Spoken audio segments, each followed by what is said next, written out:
75 karyawan sebuah pabrik rokok di Bojonegoro, Jawa Timur mengalami kesurupan massal.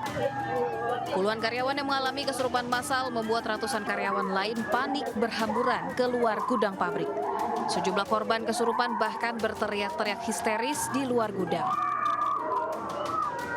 Di luar pagar, warga juga berkerumun melihat peristiwa kesurupan massal ini. Akibat kejadian ini, aktivitas produksi sempat terhenti dan pihak pabrik meminta bantuan medis maupun non-medis seperti memanggil kiai ke lokasi. Sejumlah ambulans juga melakukan evakuasi membawa korban kesurupan untuk dilarikan ke rumah sakit akibat kondisinya lemas. Di ruang produksi ternyata teman-temannya yang lainnya ikut kesurupan. Dan yang kesurupan luar biasa, kurang lebih ada sekitar 75-an orang. Notabene yang kesurupan semuanya adalah perempuan bagian produksi. Belum diketahui secara pasti penyebab kesurupan massal ini. Namun menurut keterangan sejumlah karyawan, peristiwa kesurupan bukan yang pertama kali terjadi di sini. Dari Bojonegoro, Jawa Timur, Dedi Mahdi, iNews melaporkan.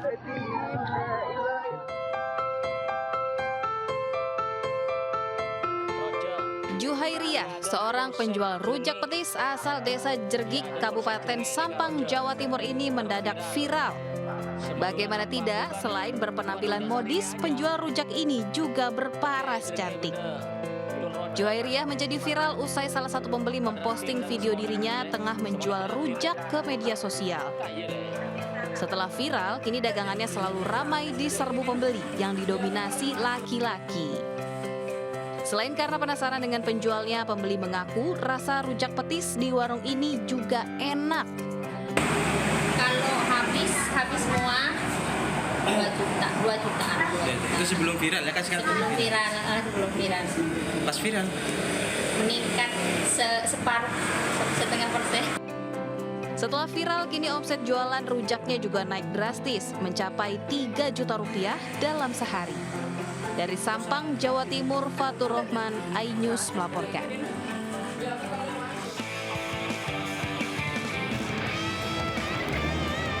Ya, Radikar, seperti yang kalian lihat, kita sekarang sudah berada di Bukit Mekongga bersama dengan Mekongga Off-Road.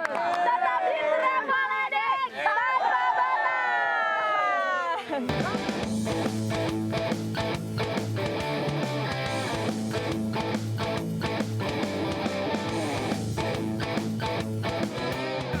Tantangan pertama kita aliran sungai kecil, Tredika. Selain skill berkendara, arahan dari navigator juga sangat penting dalam melewati jalur ini.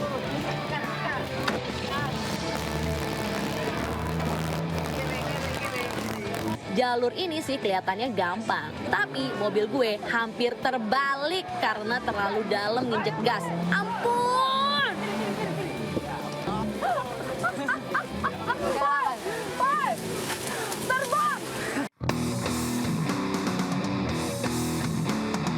Nah, Tredikers, tanjakan ini cukup bikin gue kewalahan.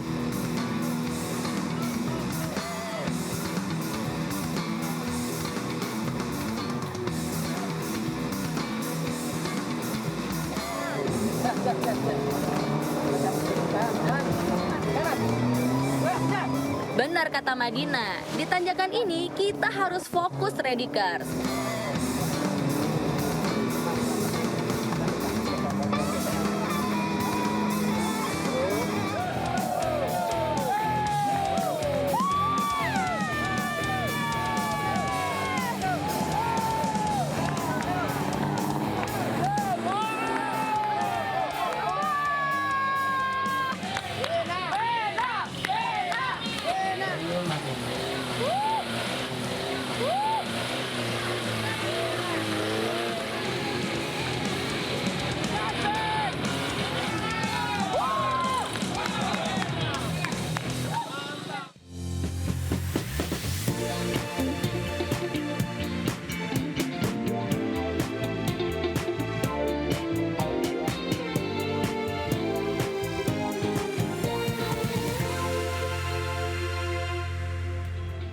Halo pemirsa Buletin iNews Siang kembali hadir menemani aktivitas Anda. Bersama saya Kezia 7, inilah Buletin iNews Siang selengkapnya.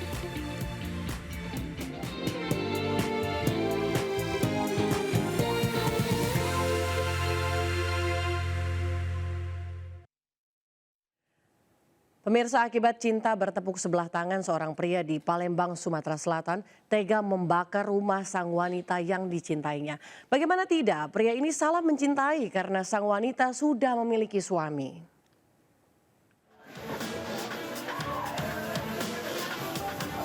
Akibat cinta bertepuk sebelah tangan, seorang pria di Palembang, Sumatera Selatan tega membakar rumah sang wanita yang dicintainya. Pasalnya, kondisi sang wanita sudah mempunyai pasangan alias sudah bersuami. Dugaan pembakaran rumah dengan sengaja dikuatkan oleh bukti rekaman CCTV dari musola yang merekam pelaku sesaat sebelum terjadinya kebakaran. Suami dari wanita yang disukai pelaku juga menduga kuat bahwa pelaku pembakaran rumah adalah seorang pria yang menyukai istrinya lantaran ia dan istrinya kerap mendapatkan teror dari pelaku. Bahkan pelaku juga sempat melakukan penganiayaan. Katanya kalau itu katanya aku gak akan bini kau. Nggak pernah ngomong. Iya. Kataku dek kalau kau galak nyambung ini, lajulah kau, kawinlah sama dia, tinggal laku. Nah, Tidak ada dilaku ke? tidak.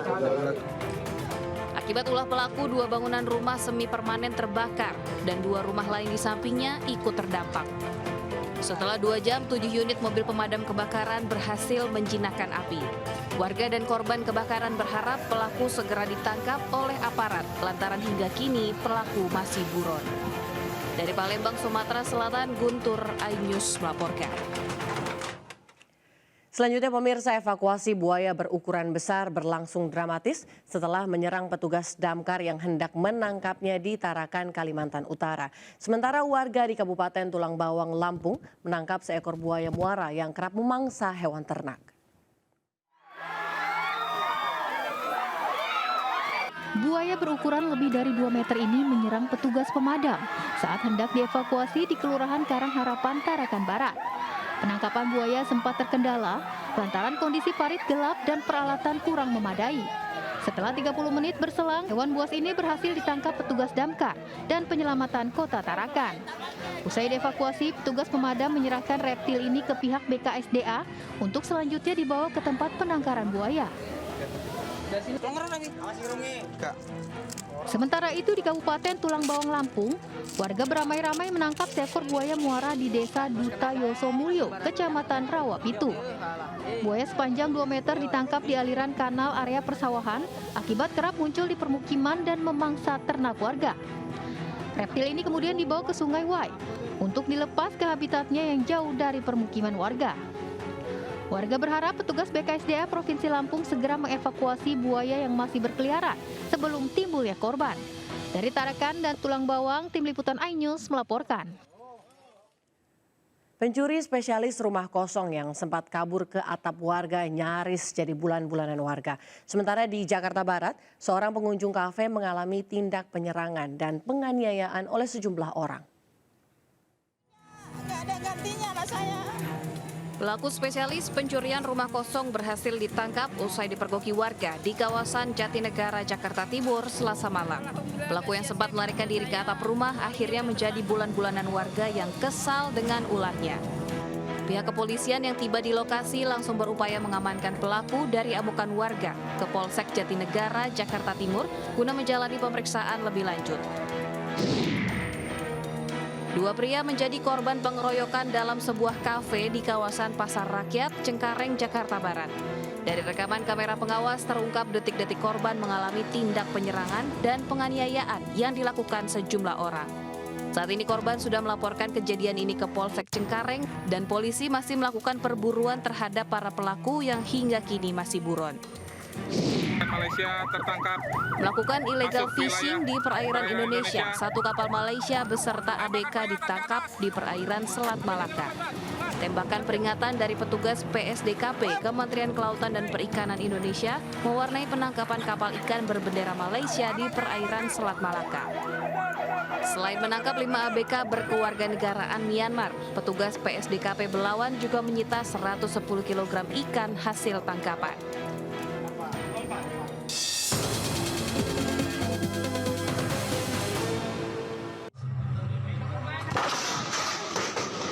Warga yang mengikuti hajatan pernikahan ini panik setelah tiang listrik di sekitar lokasi tersambar petir di Desa Cangkring, Kecamatan Jenggawah, Jember. Meski tak menimbulkan korban, namun beberapa pengeras suara rusak dan kamera dokumentasi pernikahan terpental. Tak ingin kejadian serupa terulang, BPBD Kabupaten Jember bersama instansi terkait memotong pohon yang rawan terkena petir.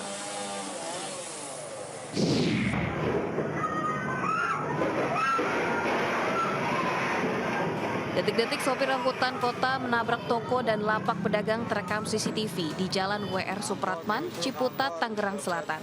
Warga yang kesal sempat menghakimi sopir yang berusaha kabur dan dalam kondisi mabuk. Meski toko dan lapak dagangan serta 1 unit motor rusak, namun insiden ini tidak menimbulkan korban jiwa.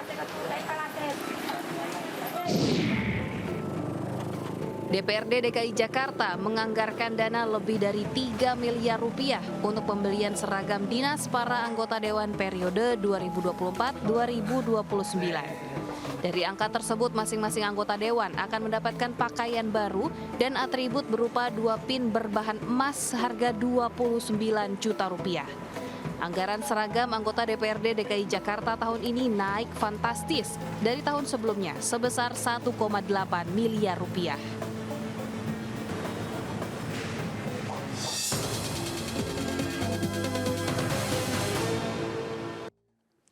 Lebaran masih sebulan lebih pemirsa, namun hampir 1 juta tiket kereta angkutan mudik Lebaran yang disediakan PT Kereta Api Indonesia telah ludes terjual.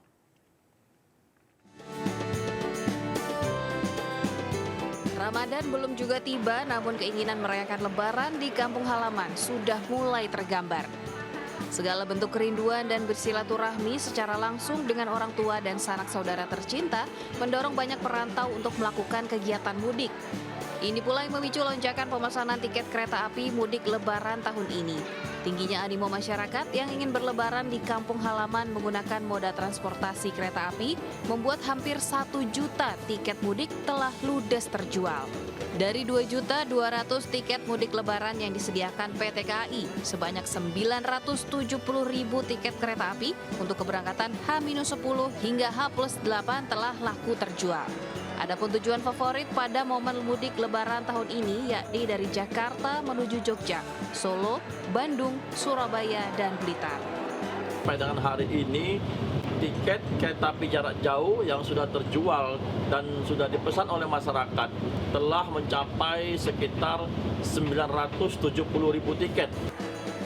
PT KAI mengimbau kepada masyarakat yang berencana melakukan perjalanan mudik Lebaran menggunakan moda transportasi kereta api agar lebih teliti saat melakukan pemesanan tiket dan melakukan persiapan yang matang agar perjalanan aman dan nyaman. Dari Jakarta, Rani Sanjaya, iNews melaporkan. Masih seputar jelang Ramadan pemirsa, seruan boikot kurma Israel mengemuka hampir di seluruh dunia. Sebelum membeli, masyarakat dihimbau jeli memilih kurma agar terhindar dari produk Zionis Israel. Merek kurma apa saja yang diboikot dan seperti apa ciri-cirinya? Berikut informasinya untuk Anda.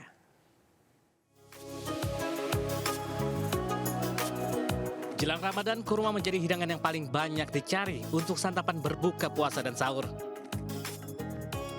Berbeda dengan tahun sebelumnya, kini muncul seruan boikot kurma Israel lantaran genosida di Gaza tidak kunjung berhenti. Israel sendiri menguasai 60% pangsa pasar global untuk jenis kurma mejol. Israel termasuk pengekspor kurma mejol terbesar di dunia dan dipasarkan secara masif pada bulan Ramadan. Namun ironisnya, kurma-kurma Israel 40% yang ditanam di tanah yang mereka rampas, Palestina. Apa saja ciri-ciri kurma Israel dan harus dihindari? Barcode atau kode batang pada kemasan bertuliskan 729 yang merupakan nomor seri negara Israel. Merek dan perusahaan ekspor Israel seperti King Solomon, King Mejol, Mejol Plus, Jordan River, dan Bahri, Carmel Agrexo, Mehadrin, dan Hadikrem. Kurma tanpa keterangan perusahaan yang jelas ditenggarai sebagai trik produsen Israel untuk mengelabui pembeli. Harga kurma lebih murah lantaran disubsidi pemerintah Israel. Sementara dikutip dari laman organisasi kemanusiaan Wall Palestine, terdapat 25 merek kurma Israel yang masuk dalam daftar boikot. Di Indonesia sendiri, seruan boikot terhadap kurma Israel membuat pembeli lebih berhati-hati dalam memilih kurma. Sejumlah toko atau kios penjual kurma bahkan mengaku tidak sama sekali menjual kurma Israel. Bos kita langsung ke petaninya, langsung dari kontakan dari asli Palestina gitu kan. Terus juga dari mereknya juga udah beredar kan, kita nggak ada yang merek Israel gitu. Saya juga mengimbau ya jangan dibeli lah, agar setiap pembeli jeli, kan informasinya banyak, karena salah satu cara mereka melakukan agitasi itu dengan tentang produk ekonomi kan, sehingga masyarakat tetap beli benar-benar kurma yang berasal dari negara-negara Arab, bukan dari Israel. Dengan tidak membeli kurma Israel pada bulan Ramadan, Muslim ikut mengirimkan pesan yang jelas dan kuat untuk mengutuk genosida di Gaza. Pemirsa, Anda tentu tidak asing dengan papeda. Olahan bubur sagu khas Papua ini biasa dikonsumsi dengan ikan bumbu kuning. Rekan Camar Haenda akan mengajak Anda melihat pembuatan dan mencicipi kuliner ini di Danau Sentani, Jayapura.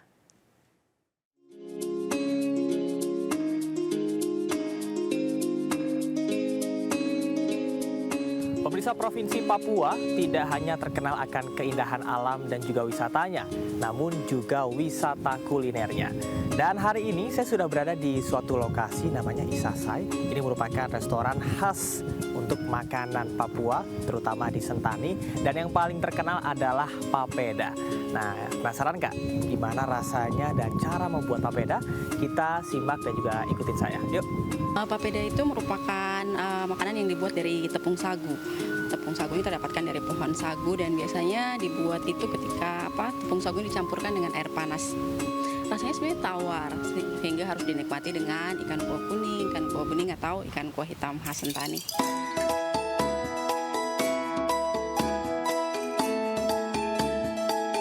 Pemirsa, makanan khas Sentani Papua semuanya sudah jadi, terutama untuk papedanya. Jadi di sini selain ada papeda, ada makanan pendampingnya, ada ikan gabus kuah bening dan juga kuah kuning yang biasanya menjadi makanan pendamping. Nah, sekarang saya mau diajarin caranya makan papeda.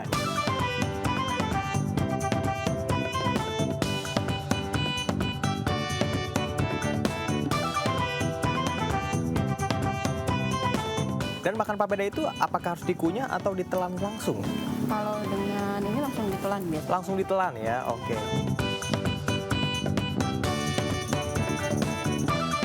Ikan gabusnya kalau bisa dibilang ini gurih ya. Gurih, kemudian ada sensasi kenyal yang tidak biasa, yang jarang saya rasakan. Namun bikin kenyang ya, bikin kenyang gitu ya, masuk ke dalam tenggorokan. Dan justru sebetulnya memang lebih enak tidak dikunyah ya, karena biar nggak nyangkut di gigi gitu ya. Terima kasih Mbak Ulin atas jamuannya yang luar biasa. Dan pemirsa, terima kasih banyak sudah mengikuti jalan-jalan kita kali ini di Sentani, Papua. Saya Camar Haena dan juru kamera Wil dan Aulia. Sampai jumpa di kesempatan selanjutnya. Aku coba lagi Mbak Ulin ya. Ya, memang unik sekali makanan khas Nusantara ya pemirsa. Dan informasi tadi menandai akhir jumpa kita hari ini. Mari ulurkan tangan Anda untuk berbagi kebaikan kepada sesama bersama MNC Peduli. Melalui nomor rekening di bawah ini atau dengan scan kris berikut melalui aplikasi uang digital Anda. Informasi lebih lengkap juga dapat diakses di mncpeduli.org. Saya Kezia 7 beserta kru yang bertugas pamit undur diri. Selamat beraktivitas, terima kasih dan sampai jumpa.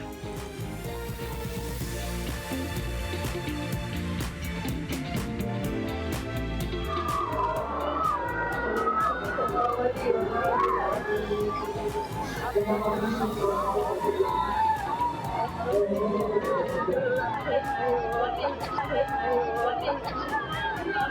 Tono